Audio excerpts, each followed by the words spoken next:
প্রথমে ব্যাট করে 200 করা মানে মুম্বাই ইন্ডিয়ান্সের জয়। ব্যাপারটা এমনই ছিল, পরিসংখ্যানটা আর নিখুঁত রইল না। 200 করে প্রথম 18 ম্যাচে জেতা মুম্বাই আজ দ্বিতীয় কোয়ালিফায়ারে 203 রান করেও হেরে গেছে পাঞ্জাব কিংসের কাছে। আর 5 উইকেটের জয়ে 11 বছর পর আবার আইপিএল এর ফাইনালে উঠল পাঞ্জাব, যেখানে তাদের প্রতিদ্বন্দ্বী রয়্যাল চ্যালেঞ্জার্স বেঙ্গালুরু। পাঞ্জাবের মতো বেঙ্গালুরুও কখনো জেতেনি আইপিএল, যার অর্থ মঙ্গলবারের ফাইনালে নতুন চ্যাম্পিয়ন পেতে যাচ্ছে আইপিএল। আহমেদাবাদে পাঞ্জাবের জয়ের নায়ক শ্রেয়াস আয়ার 41 বলে 87 রানের দুর্দান্ত এক ইনিংস খেলেই 1 ওভার হাতে রেখেই দলকে জিতিয়েছেন পাঞ্জাব অধিনায়ক। 8টি ছক্কা মেরেছেন আয়ার, যার সর্বসৃষ্টি হয়ে আছে জয়সূচক শট। ইন্ডিয়ান প্রিমিয়ার লিগের দ্বিতীয় কোয়ালিফায়ারে মুম্বাই ইন্ডিয়ান্সকে 5 উইকেটে হারিয়ে ফাইনালের টিকিট কেটেছে পাঞ্জাব কিংস। আহমেদাবাদের নরেন্দ্র মোদী স্টেডিয়ামে টসে জিতে আগে মুম্বাই ইন্ডিয়ান্সকে ব্যাটিংয়ে পাঠায় পাঞ্জাব কিংস।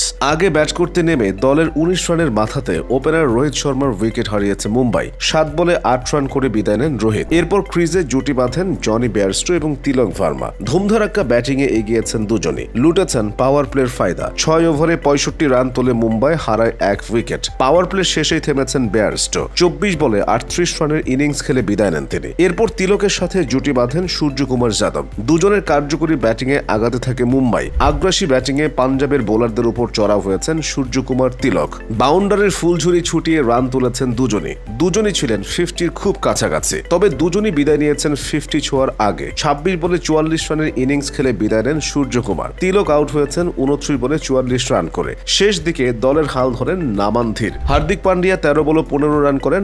নামান খেলেছেন 18 বলে 37 রানের ক্যামিও। নামানের ব্যাটে চড়ে 200 পার করে মুম্বাই। নির্ধারিত 20 ওভারের খেলা শেষে 6 উইকেট হারিয়ে 203 রানের সংগ্রহ দাঁড় করায় মুম্বাই ইন্ডিয়ান্স। পাঞ্জাবের হয়ে 2 উইকেট শিকার করেন আজমতুল্লাহ ওমরজাই। জবাব দিতে নেমে পাঞ্জাবের 2 ওপেনার প্রিয়ান আরিয়া এবং প্রভু সিমরন সিং এর ওপেনিং জুটি ভেঙেছে দলের 13 রানের মাথায়। 9 বলে 6 রান করে বিদায় নেন প্রভু সিমরন। এরপর আরিয়ার সাথে যোগ দেন জশ ইংলিশ। ধুমধারাক্কা ব্যাটিংয়ে পাওয়ার প্লের ফায়দা লুটেছেন দুজন। 10 বলে 20 রান করে দলের 55 রানের মাথায় বিদায় নেন আরিয়া। পাওয়ার প্লে 6 ওভারে 2 উইকেট হারিয়ে 64 রান তোলে পাঞ্জাব কিংস। পাওয়ার প্লে শেষে পাঞ্জাব এগিয়েছে ইংলিশ এবং শ্রেয়াস আয়ারের ব্যাটে। ইংলিশ দলের 72 রানের মাথাতে আউট হওয়ার আগে খেলেছেন 21 বলে 38 রানের ইনিংস। ইংলিশের বিদায়ের পর ক্রিজে আসেন নেহাল ভাদেরা। এক প্রান্ত আগলে রেখে খেলেছেন আয়ার। ভাদেরাও ব্যাট চালিয়েছেন দ্রুত গতিতে।